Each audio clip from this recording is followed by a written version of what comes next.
อนสาวพี่น้องเอ้ย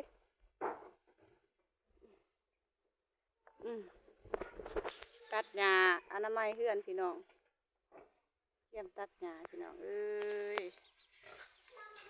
มาช่วงนี้ก็ฮกลายพี่น้องเอ้ยมาแต่เมื่อให้เมื่อหน้าตัดหญ้าก็เลยพี่น้อง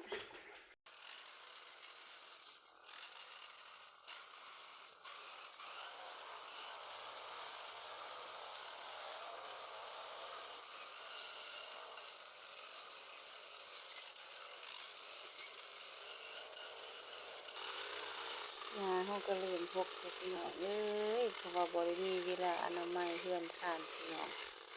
เราก็มีแต่เที่ยวเมื่อให้เมื่อหน้าในส่วนนี้เราดูเก็บเกี่ยวก็ออกได้เป็นเมื่อเกี่ยวเขาเกี่ยวหนำพี่น้องก็เลยบริวุ่นเลยวายหญ้ายุแถวเฮือนแถวซันหญ้าก็เลือกขึ้นหลายพี่น้องดกดีอร่อยจังนั้นเนาะ